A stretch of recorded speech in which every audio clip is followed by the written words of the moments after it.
Ya,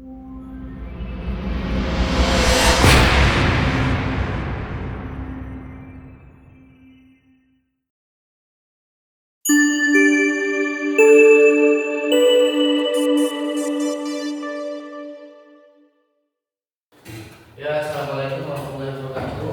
Waalaikumsalam warahmatullahi wabarakatuh. Bagaimana kabar kalian hari ini? Alhamdulillah baik. Pada hari ini kita akan belajar mata pelajaran saya. Ada berapa orang yang tidak hadir? Semuanya hadir? Ya. Sebelum kita masuk kepada materi, Pak Guru ingin bertanya kepada kalian. Coba kalian bayangkan kalau kita masih menggunakan cara hidup seperti zaman 1400 tahun yang lalu. Tanpa adanya listrik, tanpa adanya internet, bahkan tanpa alat transportasi modern. Menurut kalian, apakah Islam sebagai agama yang sudah ada sejak zaman Nabi Muhammad SAW tetap bisa relevan di zaman sekarang? Siapa yang bisa menjawab? Apakah Islam juga bisa mengikuti perkembangan zaman pada zaman sekarang? Kita tahu perkembangan zaman yang terjadi di zaman sekarang itu kan sudah sangat berkembang, apalagi di bidang teknologi. Ya, kira-kira apa? Bisa nggak Islam mengikuti perubahan zaman? Bisa nggak? Bisa. Hah? Angkat tangan jawab. Silakan. Yang mau jawab angkat tangan menjawab. Siapa yang mau jawab? Nah, jadi pertanyaannya, bisa atau tidak Islam mengikuti perkembangan zaman modern? Bisa atau tidak? Bisa, alasannya apa? Silakan katakan.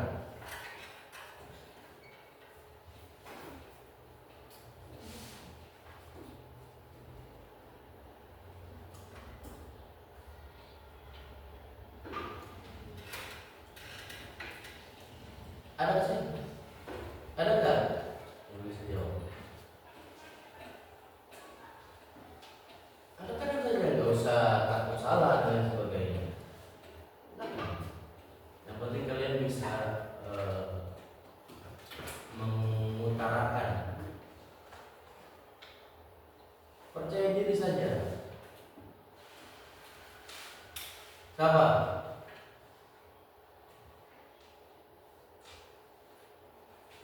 Mutiara Wasua.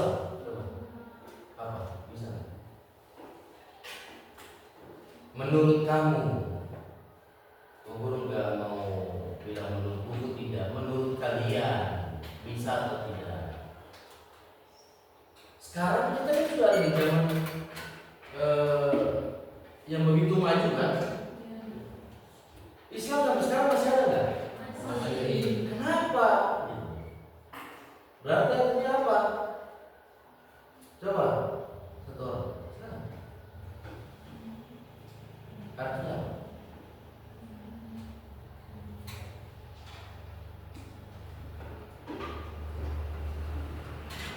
Iya, silakan.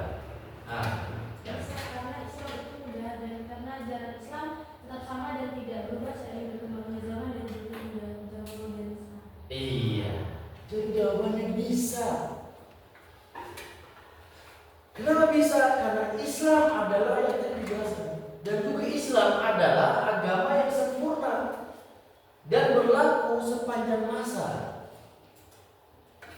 Dari zaman 1400 tahun yang lalu sampai sekarang, Islam masih tetap ada dan masih mengikuti ajaran-ajaran diajarkan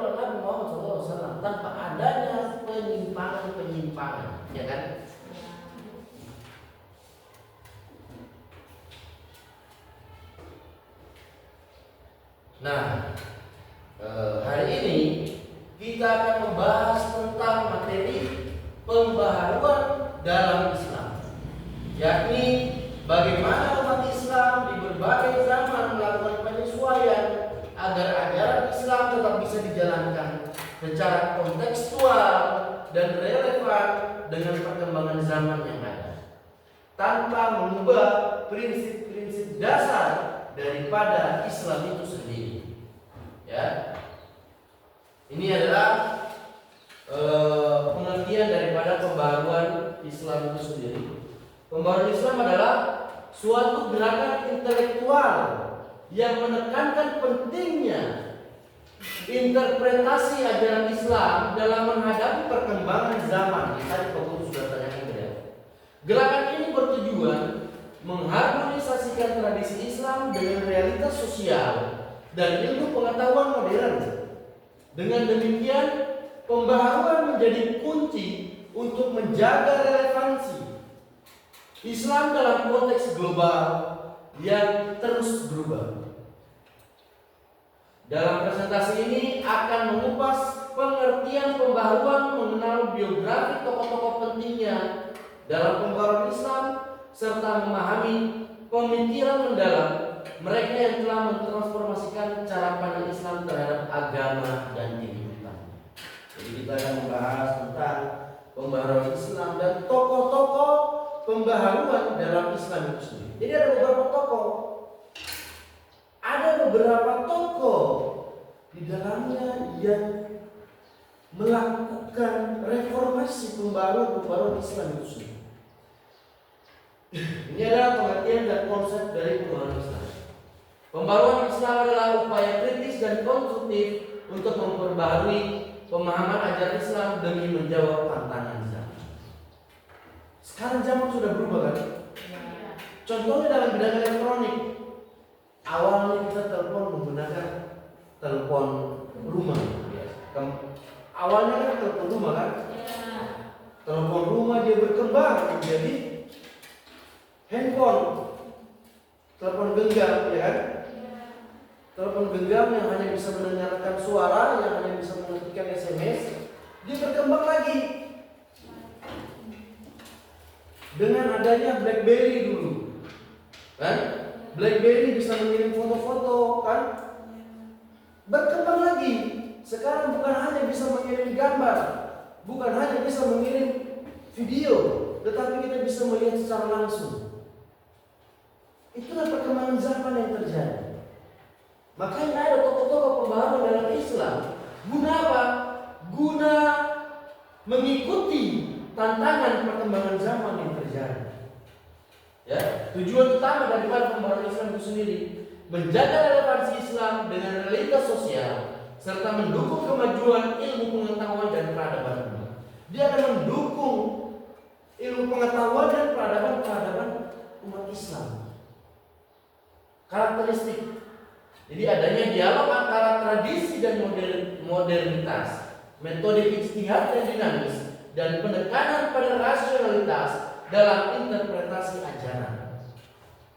Ya, itu adalah pengertian, definisi dan tujuan utama daripada pembaharuan Islam sendiri. Tokoh-tokohnya ini yang pertama, ada Muhammad Al-Fasal.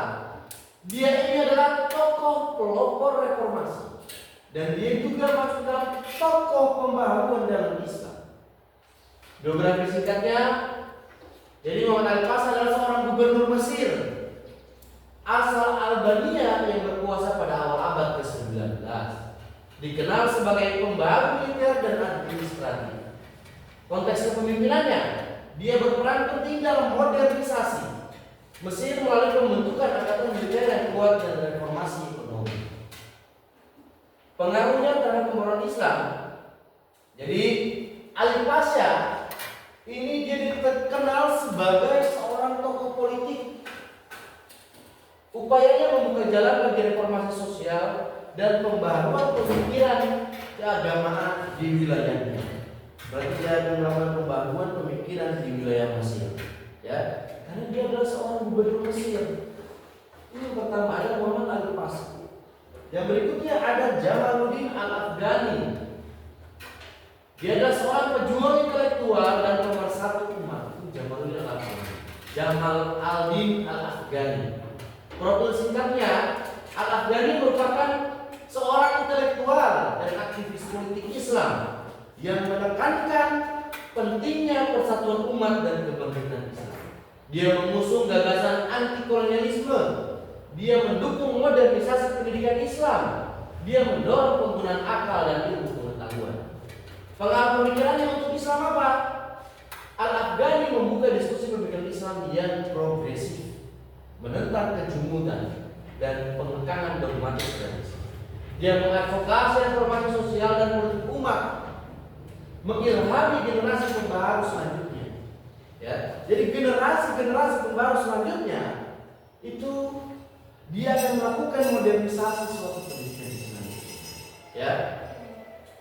Yang berikutnya ada Muhammad Abduh. Ini biografi. Dia adalah seorang ulama Mesir yang menjadi pemimpin pembaharuan dalam pendidikan Islam pada akhir abad ke-19. Pemikiran utamanya mendorong ijtihad dan penafsiran rasional Al-Quran, memperbaiki sistem pendidikan Islam, menolak taklid buta dan dogmatisme. Apa yang dia wariskan untuk umat Islam? Dia mewariskan untuk umat Islam yaitu memperbaharui pemahaman Islam sehingga lebih adaptif dengan kemajuan ilmu pengetahuan dan kebutuhan sosial. Ini Muhammad Ali. Sudah 3 ya. Yang pertama tadi Muhammad Ali Al-Qasa. Yang kedua Jamal Al-Afghani. Yang ketiga ada 2 lagi. Yang berikutnya Muhammad Rashid Ridha dan Muhammad Iqbal. Kedua orang ini juga adalah seorang pembaharuan dalam Islam. Rashid Ridha dia seorang teolog dan penulis yang melanjutkan pemikiran daripada Muhammad Abduh, mengedepankan reformasi hukum Islam dan pendidikan. Jadi yang melanjutkan pemikiran yang dilakukan oleh Muhammad Abduh tadi dilanjutkan oleh Rashid Ridha. Pemikirannya apa saja? Dia mengasuh jurnal Islam terkemuka, menekankan pentingnya persatuan umat. Ini Rashid Ridha. Yang terakhir ada Muhammad Iqbal. Siapa itu Muhammad Iqbal? Muhammad Iqbal adalah penyair dan filsuf dari Asia Selatan yang menggabungkan ide pembaharuan dengan semangat kebudayaan dan kebangkitan spiritual. Apa saja yang dia lakukan untuk pembaharuan Islam? Dia menekankan pembebasan individu dan kreativitas. Yang kedua, dia menggagas visi bangsa dan peradaban Islam masa depan. Itu Muhammad Rashid Ridha. Yang berikutnya adalah analisis pemikiran tokoh pembaharuan Islam. Jadi yang pertama ada ijtihad sebagai pokok pembaharuan. Pokok sebuah pembaharuan itu adanya ijtihad. Kenapa adanya ijtihad? Jadi semua tokoh telah menekankan pentingnya ijtihad sebagai metode penafsiran agama Islam yang kontekstual dan dinamis. Yang berikutnya adanya relevansi pendidikan. Reformasi pendidikan Islam agar selaras dan ilmu modern menjadi fokus utama dalam pembaharuan itu sendiri. Terus adanya persatuan umat, menjaga solidaritas umat dan melawan kolonialisme menjadi landasan moral dan politik dari gerakan pembaharuan. Yang terakhir adalah modernitas dan tradisi. Konflik dan integrasi antara nilai-nilai tradisional dan modern menjadi tantangan serta kekuatan dalam pemikiran mereka. Kelompok 1 di sini juga 4 meja. Kelompok 2 ada 5 meja, 3 dan 4 meja, 5 dan 4 meja. Yang 4 meja saja.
Oke, sudah ya. Ini ya, perlu ada LKPD dan itu lembar kerja peserta ini. Lalu akan bagi per kelompok. Ini tugas kalian itu kelompok 1, 2, 3, 4 dan 5. Oke, Pak Guru kasih waktu hanya 5 menit untuk kalian membaca LKPD. Lalu kalian bisa ya? Ini kelompok 2 kan? Ada di kelompok 7.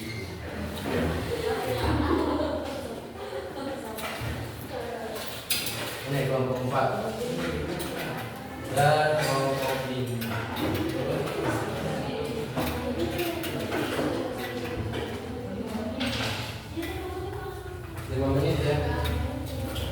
Lalu kasih waktu 5 menit untuk kalian memahami isi daripada LKPD itu dan kalian menjelaskan daripada LKPD ini dan dari tugas kelompok ini. Bisa ya? Silakan ya, diskusi. Silakan diskusi.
Oke ya, sudah ya.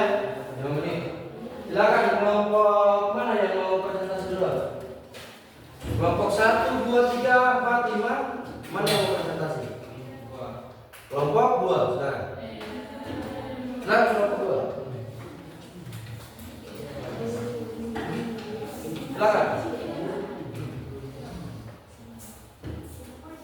Yang moderator sabar. Ayo silakan.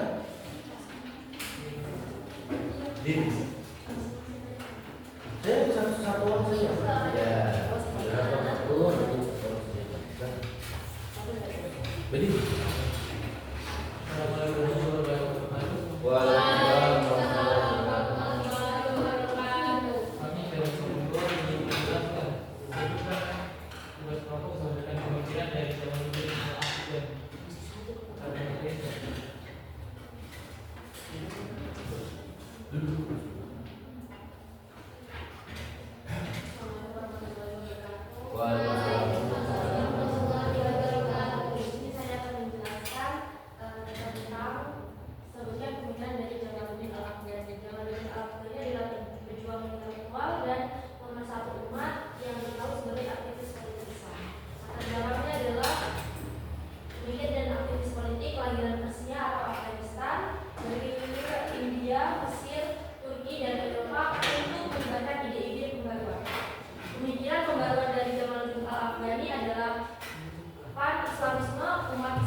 Sekian dari kami, wassalamualaikum warahmatullahi wabarakatuh. Ya, beri aplaus untuk kelompok.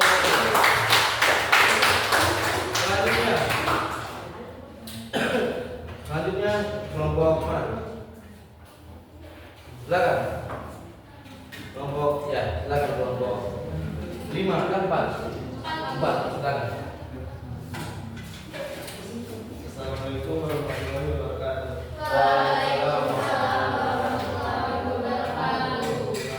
Terima kasih atas kesempatan yang telah diberikan kepada kelompok kami. Kami akan membacakan hasil diskusi kelompok kami tentang sebutkan pemikiran dari Muhammad Rashid. Saya akan mempersiapkan pemateri kami. Assalamualaikum warahmatullahi wabarakatuh. Waalaikumsalam warahmatullahi wabarakatuh. Baik, saya di sini akan menjelaskan tentang pemikiran dari Muhammad Rashid Ridha. Pertama yaitu latar belakang dari Muhammad Rashid Ridha, yaitu beliau merupakan murid langsung Muhammad Abdul dan beliau adalah editor majalah Al-Manat yang menyebarkan gagasan pembaruan Islam ke dunia Muslim.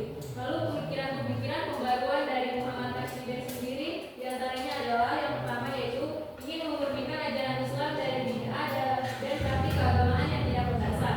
Dua, menerapkan ijtihad dalam hukum Islam, tapi dengan dasar Al-Quran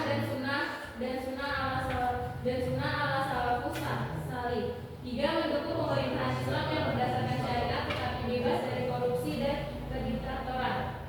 Pandangan politik dari Muhammad Rashid Ridha yaitu kritik terhadap sekularisme dan liberalisme Barat. Dua, mendukung khilafah namun bukan sistem yang kaku dan kuno, melainkan pemerintahan syar'i yang adil. Kontribusi yang dilakukan Muhammad Rashid Ridha diantaranya itu memperluas pengaruh gerakan Salafi reformasi di dunia Islam. Dua, menjembatani pemikiran rasional abdu dan kemurnian agama. Demikian tadi adalah penjelasan dari pemikiran dari Muhammad Rashid Ridha. Lanjutkan ke moderator. Mungkin itu saja dapat yang saya sampaikan. Saya akan membuka sesi pertanyaan kepada kelompok lain yang ingin bertanya. Saya persilahkan.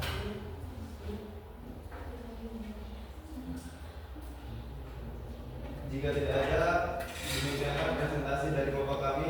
Kurang dan lebihnya kami mohon maaf. Wabillahi taufiq wal hidayah. Wassalamualaikum warahmatullahi wabarakatuh. Waalaikumsalam.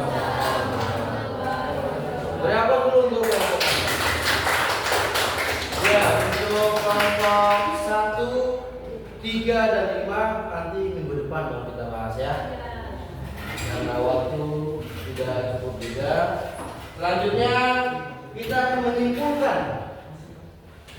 menyimpulkan daripada materi yang pelaksanaan materi pada hari ini. Ada yang bisa menyimpulkan kesimpulannya apa? Materi dari pembaruan Islam ini. Nah, satu orang yang bisa menyimpulkan.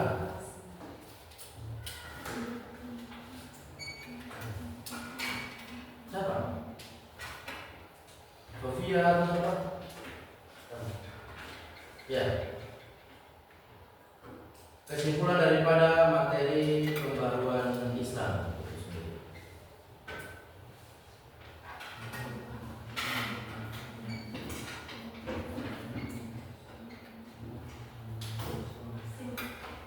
Kesimpulan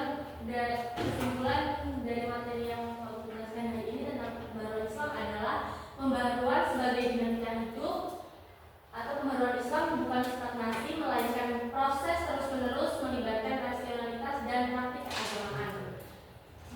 Peran tokoh kunci, tokoh-tokoh pembaru membuka ruang dan perkembangan intelektual dalam umat Islam masa kini. Tantangan ke depan mengelola hubungan antara tradisi dan modernitas tetap menjadi tugas penting komunitas muslim global. Langkah selanjutnya perlu penelitian lintas disiplin dan pengembangan platform diskusi untuk melanjutkan warisan pembaruan Islam.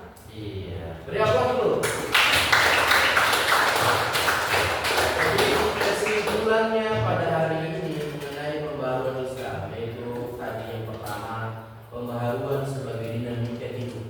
Terus pembaruan adanya peran